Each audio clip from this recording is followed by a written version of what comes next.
What if the world's longest living people eat pizza, skip the gym, and live in one of the most polluted cities on Earth?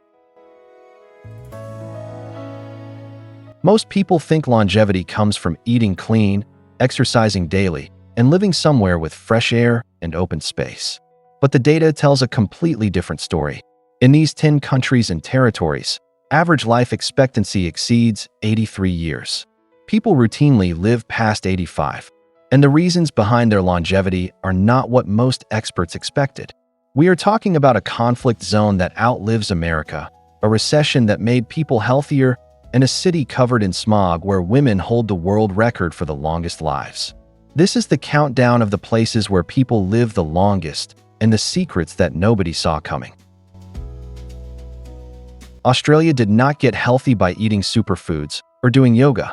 They got healthy by banning things. Australia was the first country to mandate plain cigarette packaging in 2012. They implemented some of the world's strictest gun laws after the 1996 Port Arthur massacre. And they run aggressive skin cancer campaigns that have been going for decades. The result?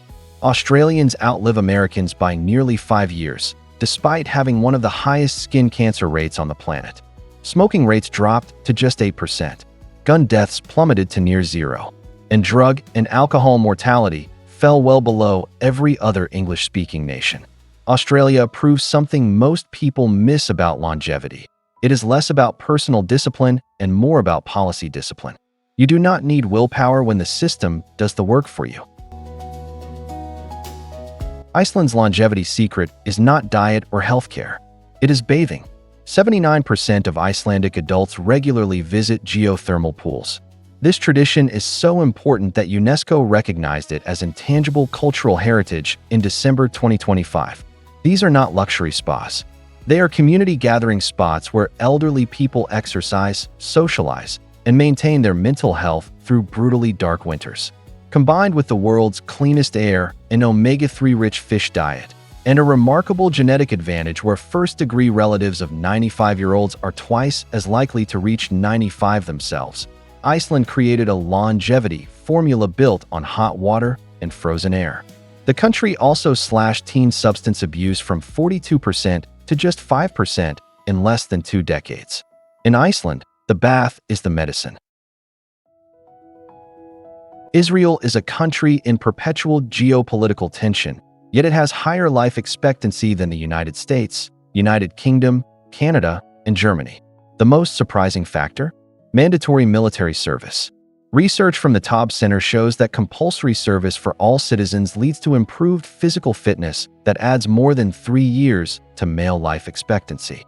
This is why Israeli men have the world's 4th highest life expectancy, an extraordinary achievement given that men typically lag far behind women. Add universal healthcare at just 7.6% of GDP, the Mediterranean diet, and one of the strongest family bond cultures on Earth, and you get a nation that thrives despite conflict, not because of peace. Israel destroys the assumption that safety equals longevity. In 1960, South Koreans lived to just 52 years, 16 years below the OECD average. Today they live to 83.7. That is a 31-year jump in a single lifetime, the fastest sustained increase ever recorded by any country. The secret is not ancient wisdom. It is rapid modernization. When GDP per capita exploded from under $100 to over $20,000, everything changed simultaneously. Infant mortality collapsed, cardiovascular deaths plummeted, and universal healthcare arrived. But the truly surprising factor is Korea's fermentation culture.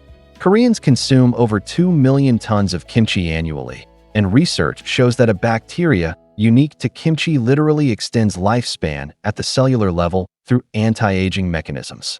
South Korea did not inherit longevity. They engineered it in 1 generation. Forget the Mediterranean diet. Everyone knows about that.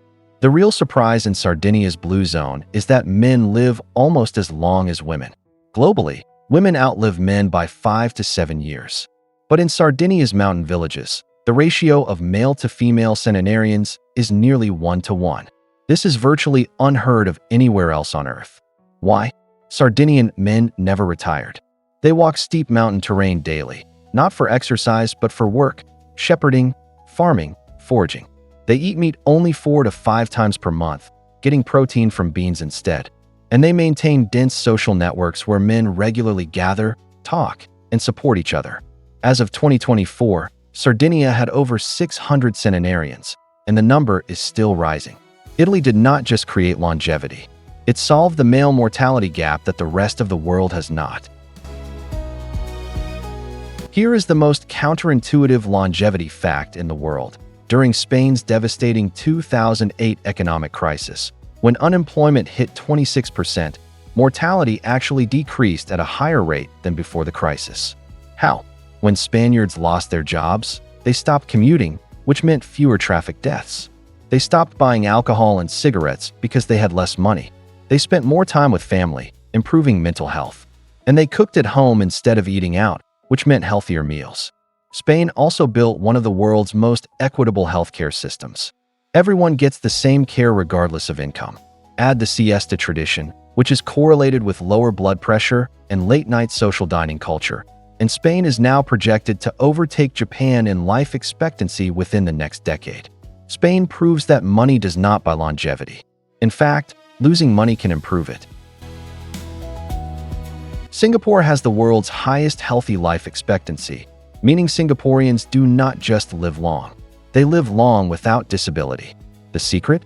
A healthcare system built on forced personal responsibility. Every working Singaporean must deposit 7 to 9.5% of their wages into a personal savings account that can only be used for healthcare. You are literally forced to save for your own medical bills.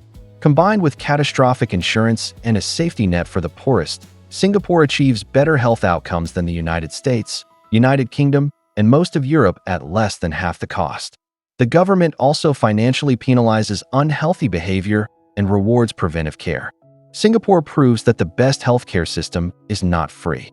It is one where everyone has skin in the game. Switzerland has no public healthcare. Every citizen is required to buy private health insurance, and it is eye-wateringly expensive. Swiss premiums are among the highest in the world. So how does this create longevity? Because the Swiss system creates competition. Insurers compete on service quality, hospitals compete on outcomes, and patients have genuine choice. The result, the second lowest preventable mortality in the OECD, quick access to cutting-edge treatments, and a population so well educated about health that they make better decisions. But the real kicker is the outdoors culture. The Swiss do not go to gyms. They hike. 65% of the population hikes regularly in the Alps.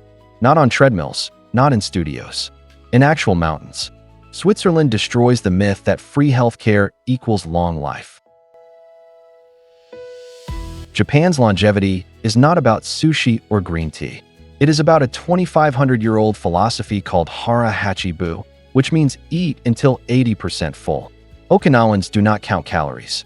They do not weigh portions. They simply stop before satisfaction.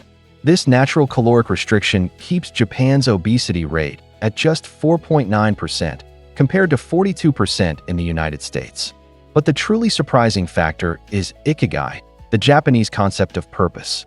Research shows that elderly Japanese who report having a strong sense of purpose have significantly lower mortality rates, even when controlling for health and lifestyle. Japanese women have held the world's #1 life expectancy for 40 consecutive years. And Okinawan women specifically average over 88 years, powered by social support groups called moai that provide emotional and financial security from childhood until death. Japan's secret is a philosophy, not a diet. Number 1. And nobody expected this. Hong Kong is covered in smog. Apartments average 430 square feet. Rents are the world's highest. Stress is relentless. And yet, Hong Kong women hold the world record for life expectancy at 88.4 years, and the territory's overall 85.5 years beats every sovereign nation on Earth. How? 3 words. They walk everywhere. Few people drive. The world-class transit system forces over 6 hours of walking per week, which alone reduces cardiovascular, respiratory, and cancer mortality. Then there is yum cha, the daily tea and dim sum ritual that delivers constant antioxidants and, more importantly, social connection. Hong Kong's elderly are not hidden away. They are in parks doing Tai Chi at 6 in the morning, playing mahjong in the afternoon, and eating dim sum with extended family on Sundays. The government also built active aging infrastructure in every district, barrier-free spaces, accessible transit, and employment programs for seniors. Hong Kong proves that you do not need clean air, big houses, or low stress to live the longest. You need a city where walking is easier than driving, and where the elderly remain visible and active every single day. The world's longest living people do not have a secret diet or a magic pill. They have purpose, they walk, and they never eat alone. If this changed how you think about aging, subscribe and hit the bell. Because next week, we are counting down the countries with the best healthcare systems in the world.